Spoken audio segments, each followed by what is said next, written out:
What's up with y'all boys, man? This gonna be a bit of a rambling video. Um, I want to talk about Virginia Beach, something in the water, and how what's my qualifications on why I should be on that stage this year.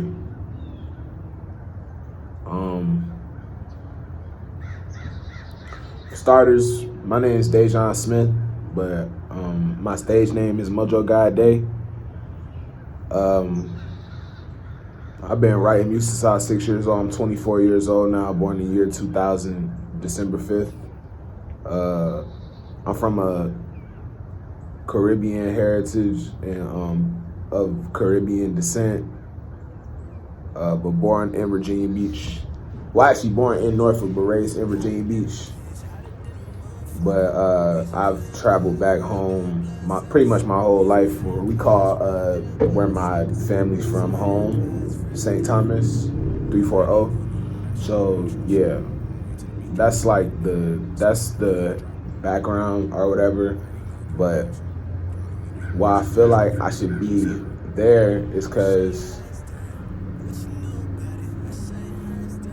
I'm very consistent, and you can see it on pretty much every platform, every streaming platform, from Apple Music, Spotify, all the way down to just SoundCloud, and making sure that I'm in tune with the easy access of people who listen while being on SoundCloud. I just dropped a project called Dedication 00, and it's an interpretation of old mixtape culture, but a new spin on it. Just, rapping over other people's beats, but showing your inspirations through that. This specific one was curated towards YPL/Opium artists and instrumentals, because they're all talented, and I definitely listen to my fair share of Opium in general. So like, just for them being on my in my listenership, or not my listenership, but in my listening, and me listening to them all the time, I just figured that why wouldn't I do a dedication with Opium, curated towards Opium.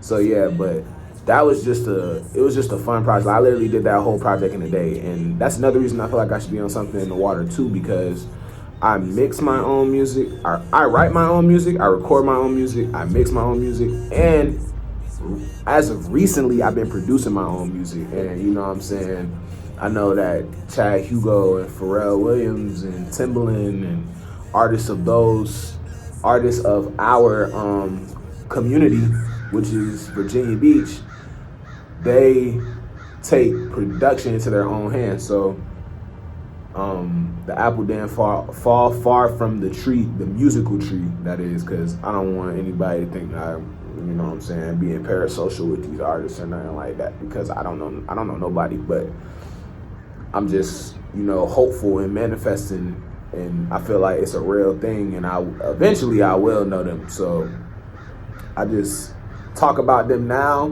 in a way as if like, oh, that's like my cousin, you know what I'm saying? Like, not my actual cousin, but somebody that you recognize and that you would be able to have a conversation about, you know what I'm saying? So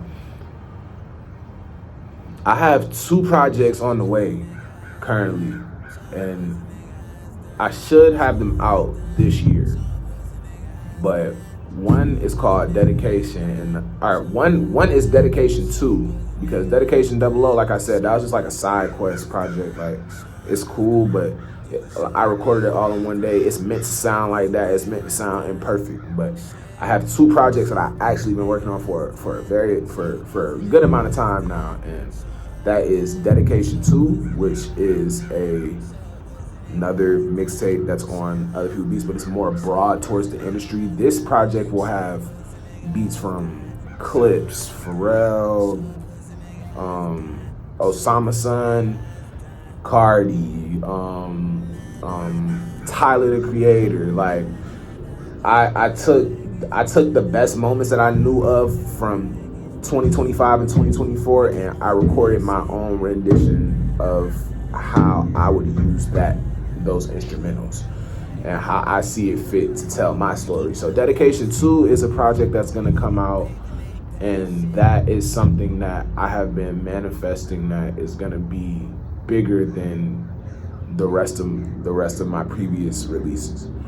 Then I have another project called Blonde that once I was finished with Dedication 2, I started working on this project as a victory lap project because I was inspired by Tyler the Creator and Kendrick Lamar, because I say that because I'm inspired by them, but specifically the Cali area because my mother was born in California, so I'm also been tuned into the West Side, West Coast music scene, and Tyler and Kendrick both had albums come out, and then they sort of put victory lap albums out after to like celebrate the album. So that was my idea with Blonde. Blonde is going to be a victory lap album for Dedication 2 because I'm so confident that Dedication 2 is going to put me in a different category from where I'm at now, made me a little bit more known, a lot bit more known, why not, a lot more known, and you know what I'm saying, end up wholeheartedly putting me on that Something in the Water stage because I am a Virginia Beach native and I'm trying to, you know what I'm saying, I want to put on for my city and I want to be on in front of my city. I've been dropping music videos that I've been shooting with my fiance and my friends. I've been shooting the videos and I've just been editing them and I've been putting them out. But yeah, back to Blonde. So Blonde was a victory lap album similar to GNX and also similar to Call Me If You Get Lost. So yeah, that's my idea of Blonde. But Blonde simply, the meaning behind it is I'm going blonde. I'm about to go blonde again. My hair is growing out. I'm about to get a haircut and go blonde again. But I dyed my beard blonde. It's just supposed to mean like new beginnings and, you know, don't hold on so tight because it'll all grow back. You know what I'm saying? So like the same metaphor with hair where everybody's like, oh, you can cut your hair, you can dye your hair, you can do whatever you want with your hair because it'll grow back. That's my idea with Blonde. I want to treat life like that. Take your chances, because at the end of the day, if you don't die, more chances will grow back, more opportunities will grow back.